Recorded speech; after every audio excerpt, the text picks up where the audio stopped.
criminalidade que amedronta o país, a questão da maioridade penal sempre volta ao debate.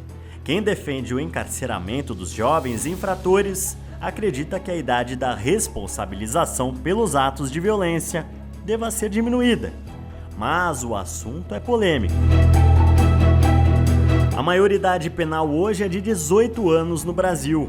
Jovens infratores com menos de 18 até podem ser internados, mas pelo Estatuto da Criança e do Adolescente, a privação de liberdade está limitada a 3 anos. Quem cumpre as medidas chamadas de socioeducativas não fica com a ficha suja. Mas a legislação estaria defasada? O Brasil precisa punir os autores de atos infratores de forma mais severa? Este advogado criminalista, que atua no estado de São Paulo, defende que sim, e apresenta uma série de argumentos a favor da redução da maioridade penal. Eu acho que no Brasil nós temos uma incoerência. Por quê? A Constituição, no artigo 228, ela fala que os menores de 18 anos são o quê? Inimputáveis, ou seja, não pode ser atribuída, eles não podem ser penalizados por crimes que venham a praticar. Então, o que acontece? A lei remete para o ECA, que é o Estatuto da Criança e Adolescente, quando existe um crime envolvendo menor de 18 anos.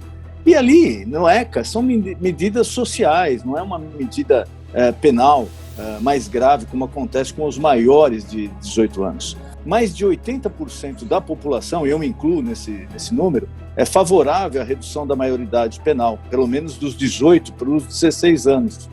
E várias PECs, né, porque para a gente conseguir fazer isso, a gente vai ter que alterar a Constituição, através de uma proposta de emenda constitucional. Várias PECs já transmitaram, se não me engano, próximo a 30 PECs, mas nenhuma vingou. Atualmente, a gente tem uma única PEC em andamento, que é do senador Flávio Bolsonaro, que essa PEC, inclusive, ela estipula uma redução de 18 para 16 e outra de 18 para 14, né? Inclusive para crimes hediondos, que é o quê? É o latrocínio, o roubo seguido de morte, extorsão, estupro, genocídio, exploração sexual e etc. Essa PEC ainda tramita, é a PEC 32 de 2019, ela ainda tramita no nosso Senado, mas sem previsão. E é a única proposta que nós temos em andamento. Então eu acho, como aqui no Brasil o menor pode votar, pode ser emancipado, pode casar, por que ele não pode ser penalizado aos 16 anos? E outro, o nosso Código Penal é da década de 40. Da década de 40, ele tem 70 anos. A Constituição mesmo é de 88, tem mais de 30. Isso mudou muito. Em 88, que a Constituição foi promulgada, não existia celular. Não existia celular. Então você veja hoje a carga de informação que o jovem recebe e a carga de informação que o jovem recebia. No país, o debate em torno do assunto chegou ao Congresso ainda nos anos 90. Este professor de direito penal não concorda com a tese de que existe impunidade para menores de 18 anos no Brasil. O que nós temos hoje é a Constituição estabelecendo um parâmetro de maioridade penal aos 18 anos de idade. Então, o artigo 228 da Constituição da República define que a maioridade penal começa aos 18 anos. Para ficar um pouco mais ampla essa resposta, a gente pode pensar da seguinte forma. A maioridade penal estabelece uma possibilidade de responsabilidade penal, que é essencialmente a possibilidade de imposição da pena de prisão para determinados fatos que são considerados como crimes. Agora, para crianças e adolescentes, existe uma responsabilização própria.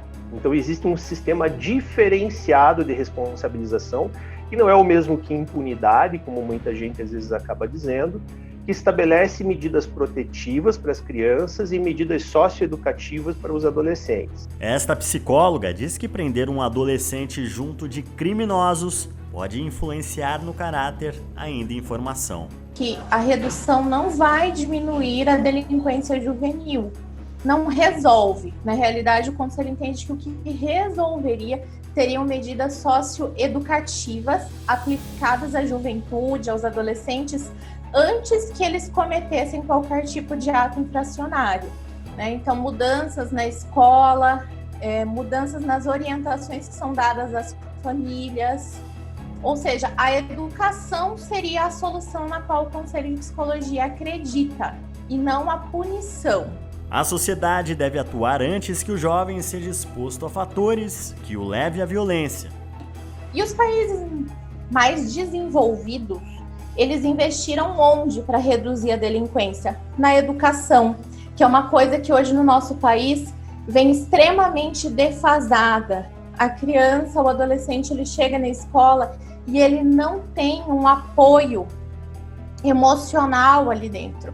Ele simplesmente vai assistir a aula quando assiste, né, e volta para casa. E a família também não tem nenhum tipo de apoio. Então hoje eu atendo vários adolescentes onde os pais chegam para mim e eles não sabem o que fazer com os próprios filhos. A minha proposta seria, né, mudar a carga horária da escola, oferecer mais cursos gratuitos, vagas de jovem aprendiz para esses adolescentes a partir de 12, 14 anos, para que eles se ocupassem e aprendessem algo que fosse útil. E outra coisa que o Conselho de Psicologia vem daí batendo na tecla há algum tempo e lutando, né, para que a gente, como psicólogo, fosse inserido dentro da rede pública de ensino, para que a gente pudesse orientar os alunos, tanto os psicólogos quanto o pessoal da assistência social. A gente já vem nessa luta. Seria algo que poderia colaborar. Neste assunto que divide opiniões, um dado estatístico é usado como outro argumento contrário à mudança da lei. Só 0,9% dos homicídios e tentativas de homicídios no país são cometidos por menores de 18 anos. Então o problema não está no número e na forma como esses crimes são cometidos, e sim naquilo que talvez incomode para muitas pessoas, que é um discurso fácil de você fazer a redução da maioridade penal como se isso resolvesse a criminalidade no Brasil. Ao contrário, nós temos tido um aumento brutal de encarceramento no Brasil. A política de encarceramento no Brasil, e é uma política punitivista por excelência, é mais fácil para um juiz ir mandando para a prisão por 2, 4, 6, 8 ou 10 anos, do que de fato fazerem uma investigação sobre todo aquele processo que aconteceu anteriormente. Já este deputado com opinião contrária aborda outro aspecto. Se o jovem tem discernimento para votar, ele também sabe distinguir o certo do errado. O deputado acredita que prender infratores de 16 e 17 anos evitaria muitos crimes. Claro, eu penso que sim, por isso sou a favor da redução da maioridade penal. Digo isso porque a régua de 18 anos foi criada num outro contexto social, na década de 40. O jovem da década de 40 não tem nada a ver com o jovem de hoje. A formação, os estímulos, a informação, tudo isso era muito mais restrito, muito mais difícil acesso, e por isso aquele jovem demorava muito a amadurecer. Hoje nós vivemos na era da informação, do excesso inclusive de informação, né? Com formações muito mais estimuladas desde a primeira infância, também da segunda infância, da adolescência. Por isso, aos 16 anos, qualquer adolescente tem a capacidade de discernir, sim, daquilo que é certo e o que é errado. Do ponto de vista eleitoral, nós já reconhecemos essa capacidade e há a permissão de que o adolescente com 16 anos possa votar. Então, a capacidade de discernir quem será o seu representante na vida pública, quem será o seu presidente da República, seus deputados, senadores, governadores. Então, é uma decisão também muito importante e já se reconhece essa capacidade. Tão importante quanto essa discussão seria aprimorar e verticalizar uma discussão que essas crianças e jovens cresçam em ambientes mais saudáveis, porque a capacidade de discernir aos 16 é absolutamente normal nos dias de hoje.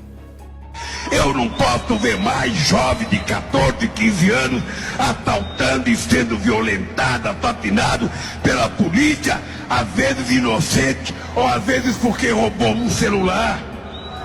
Para quem que rouba celular para vender, para ganhar um dinheirinho. Depois vão pro bar tomar cerveja junto. Mas e você?